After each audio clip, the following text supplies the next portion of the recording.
Personas que vivieron más tiempo en la cárcel. No puedes ni siquiera imaginar lo duro que debe ser vivir entre muros donde cada uno de los movimientos que das están siendo vigilados por sistemas y guardias. Quizás te cueste imaginar lo que debe de sentir alguien que tiene que soportar este escrutinio durante toda su vida. Bienvenidos a un nuevo video. Hoy vamos a hablar sobre las personas que sobrevivieron más tiempo en la cárcel. Si te gusta este tipo de contenido, suscríbete a nuestro canal, es gratis. Ahora sí, comencemos. Johnson Van Dyke Grigsby. El encarcelamiento de Johnson fue la musa para la canción de 1976 de Johnny Cash, Michigan City Howdy Do. La historia de esa melodía fue la impensable condena que le cayó a Johnson por apuñalar a su oponente durante una partida de Five Card Stud en Anderson, Illinois, en 1908. Al parecer, la pelea llegó a la violencia después de que los dos hombres intercambiaran insultos racistas. Esto llevó a Johnson, hijo de esclavos liberados del estado de Kentucky, a apuñalar con un cuchillo al hombre blanco llamado James Brown. Ni siquiera hay que decir que James nunca se recuperó de la cuchillada. Al matar al hombre, Johnson se llevó la peor parte. Tuvo que declararse culpable de asesinato en segundo grado para evitar un horrible destino en la silla eléctrica. Y por ese momento de locura, pasó los siguientes 68 años de su vida en prisiones de todo Illinois, incluidos 50 años bajo observación psiquiátrica, a pesar de que nunca mostró síntomas de enfermedad mental.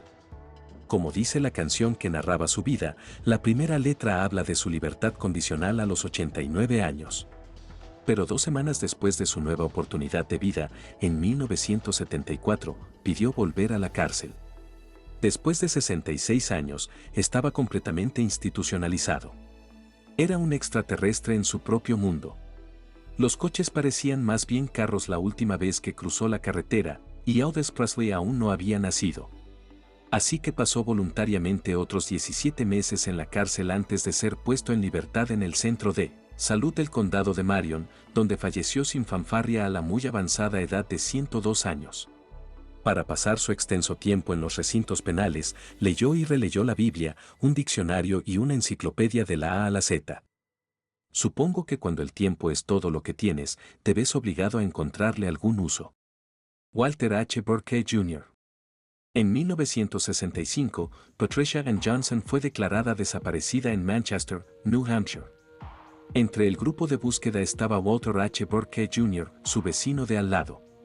Sin que nadie lo supiera, en julio de 1965, Walter abusó sexualmente de Patricia, de 4 años, y la mató a hachazos después de que la niña amenazara con contarle a su madre lo que le había hecho. Temiendo ser descubierto, Walter enterró angustiosamente a la niña en el sótano de la casa de sus padres. Al principio, negó conocer su paradero, pero al indagar un poco más, admitió haber matado a Patricia Johnson y condujo a la policía hasta la tumba poco profunda de la infortunada niña.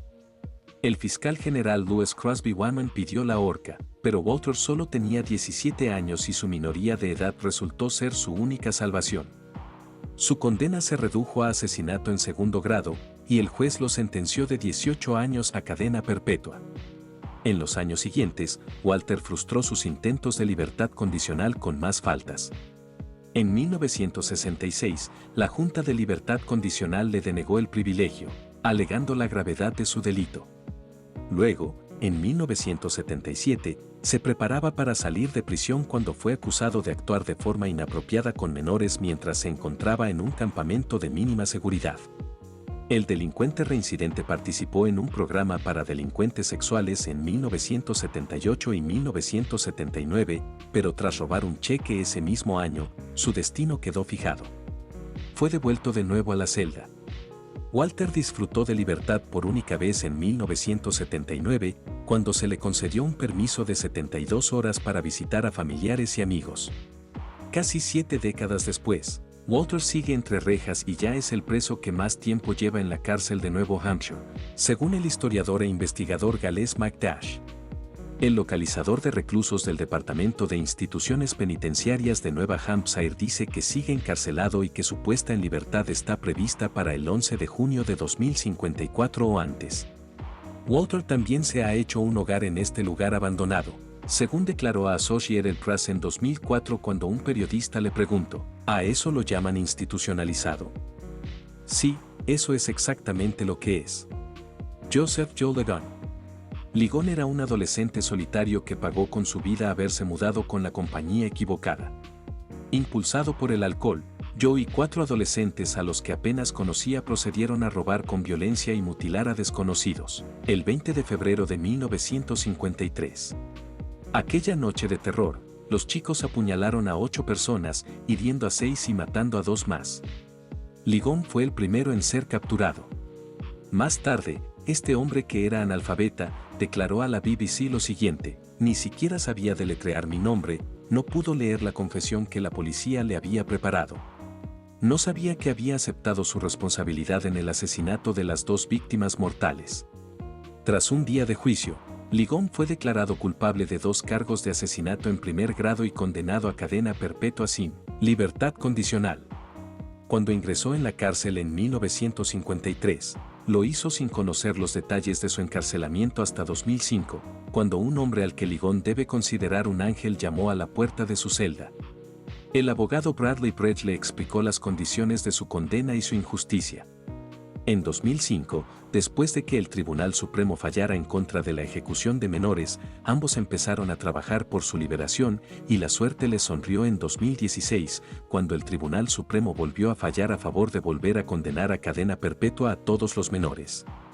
Dado que su condena inicial fue ilegal, Joe rechazó la libertad condicional en 2017 y apeló su libertad condicional. El 11 de febrero de 2021, el preso AE4126 fue liberado sin libertad condicional después de que un juez federal anulara su condena. La primera aparición televisiva de Joe tras su liberación fue una charla con Michelle Miller, de la CBS. Según la CBS, el Instituto Vera de Justicia estimó que a Pensilvania le costó unos $3 millones mantener a Ligon en la cárcel. Ian Peanut Phillips. Era también llamado Peanut por sus compañeros de prisión. Pasó toda su vida adulta en cautividad a pesar de no haber cometido nunca el delito que le enfrentó a la ley. Phillips era un joven de 18 años que cursaba 9º curso cuando fue acusado de atacar a una niña de 4 años cerca de un parque infantil. Según el Durham Herald, confesó haber atacado a la niña, pero dijo que llegó a pensar que estaba mal y desistió de la agresión antes de completarla. El expediente de su caso muestra que se determinó que estaba mentalmente incapacitado. Fue clasificado como tarado, y su abogado dijo que tenía la mente de un niño de 7 años y 7 meses. El 8 de abril de 1952, fue condenado a cadena perpetua después de que su abogado se declarara culpable de cómplice ante el hecho de violación. A última hora, se le acusó de complicidad en un delito que cometió en su ausencia. La fiscalía argumentó que, a pesar de su discapacidad mental, distinguía el bien del mal, y esto fue suficiente para condenarlo a cadena perpetua en Jim Crow, Carolina del Norte, donde la violación era una pena capital. En 1991, el periódico de Durham escribió sobre su condición del preso más antiguo de Carolina del Norte. Una sobrina de Peanut vio el artículo y reconoció su asombroso parecido con su madre. Después de que los hermanos, perdidos hace tiempo, se reconectaran, altos funcionarios de prisiones acudieron al centro correccional de Durham para liberar a Peanut. Timberlake, el encargado de su caso, dice que Peanut se enfadó. Dijo: "No me voy a ninguna parte", declaró al News and Observer. La prisión era su hogar. Era lo único que conocía y sabía seguir las normas.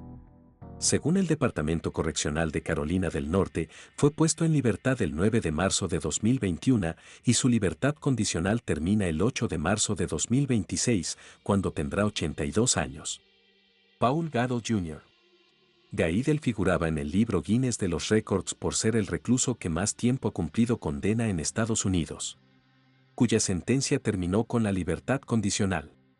A finales del siglo XIX, Gaidel dejó la escuela a los 14 años, empezó a beber whisky a los 15 y trabajó en pequeños empleos en Hartford y Nueva York. Uno de sus empleos más efímeros fue el de botones en el Hotel Iroquois de la calle 44 oeste de Nueva York, donde se alojaba William Jackson, de 73 años. 3 días después de ser despedido, irrumpió en el hotel por una puerta del sótano. luego accedió al apartamento de Jackson por una ventana del conducto de aire en el cuarto de baño.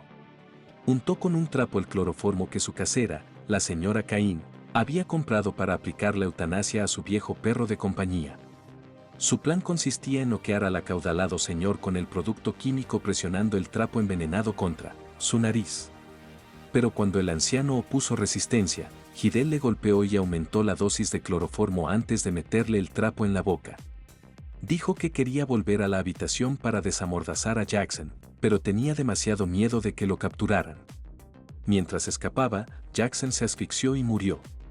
Su botín fue una decepcionante colección de $7, un reloj y un alfiler de gancho que empeñó por $18. Había logrado huir del lugar, pero el ladrón aficionado dejó un apestoso rastro de pruebas tras de sí. Para empeorar su caso, el fiscal del distrito de Manhattan ocupaba la habitación contigua a la escena del crimen. Esto puso a la policía en alerta máxima para resolver un caso que pregonaban como un hueso duro de roer. Irónicamente, la policía había encontrado los datos del droguero que vendía el cloroformo en la botella que Giddel se había dejado. El farmacéutico F. H. Pollardy les dirigió a la señora Cain, que les ayudó a capturar a Giddel. El homicida fue capturado 17 horas más tarde vistiendo un traje que compró con su botín. En 1911, fue condenado a cadena perpetua y enviado a la prisión de Cincinnati. Posteriormente, en 1926, fue trasladado al Hospital Estatal Dannemora para criminales dementes, donde estuvo controlado hasta 1972, año en que se cerró el centro. Desde allí, pasó el resto de su tiempo en el correccional de Fishkill. En 1974 le ofrecieron la libertad condicional, pero Giddel, que entonces tenía 80 años, la rechazó. Finalmente, el 7 de mayo de 1980, 69 años después de una acción de la que se arrepentía profundamente, fue puesto en libertad. El exconvicto, que había ganado popularidad por su infame longevidad, dijo a la prensa: "Nada de publicidad, por favor". Francis Clifford Smith. Dos asaltantes habían escapado tras asesinar a Mark Grover, un vigilante nocturno de 68 años de edad del Indian Harbor Yacht Club, durante un atraco en 1949. Smith era un delincuente de poca data de Norton con antecedentes penales. Al parecer, cuando era menor de edad estaba vigilando el Hollywood Café de Brewster, Nueva York, junto a George Lawton, cuando los vehículos patrulla se detuvieron y los dos salieron corriendo, dejando su Cadillac gris abandonado. La policía encontró pruebas concretas en el vehículo para acusarles del asesinato en Greenwich Shore. Había 6 corbatas y 2 pasadores de corbata con la insignia del club náutico y pequeñas piezas de joyería que también se llevaron del club. De las pruebas, ninguna era más incriminatoria que una de las armas usadas en el crimen, una pistola automática de culto, que se encontró en el coche. Los cartuchos encontrados en el lugar del crimen indicaban que también se había utilizado una segunda pistola, un revólver Smith & Wesson del calibre 22, por lo que la policía buscaba a 2 culpables. Lowden fue capturado antes de Smith, quien fue encontrado días después en el bosque de Wilton Reservoir. Tenía una botella de tinte para el cabello que iba a usar para disfrazar su apariencia y negar su nombre. Lowden se declaró culpable y vendió a Smith como su socio la noche del asesinato. Smith, sin embargo, negó con vehemencia las acusaciones, pero finalmente fue declarado culpable del asesinato y sentenciado a muerte. Evitó la ejecución en 7 ocasiones, pero el 7 de junio de 1954 se afeitó parcialmente el cabello en preparación para la silla eléctrica en la casa de la muerte en Wethersfield, pero en el último minuto, solo 2 horas antes de su ejecución, su sentencia fue conmutada a 25 años a cadena perpetua. Vivió en una celda por años y más tarde se consideró para la libertad condicional debido a su buen comportamiento, pero 3 años antes de su libertad condicional en 1967, Smith escapó de una granja de la prisión en Enfield y se fue conduciendo en una calle. 12 días después fue recapturado. Por su impaciencia no lo dejaron salir hasta 1974, pero 10 meses después de su libertad condicional regresó a prisión por violar su libertad condicional. Por su edad avanzada fue trasladado al Centro Correccional de Osborne antes de aceptar la libertad condicional, el 8 de julio de 2020. El manejo del caso de Smith ha sido criticado por muchas razones. Louden, a quien se le concedió la libertad condicional en 1966, luego se retractó de su confesión. Culpable o no, Smith pasó más de 70 años en la cárcel. Cuéntanos tu opinión en la cajita de comentarios. Si el video te ha gustado, dale like, suscríbete y no te olvides darle a la campanita para que no te pierdas próximos videos como este. Hasta la próxima.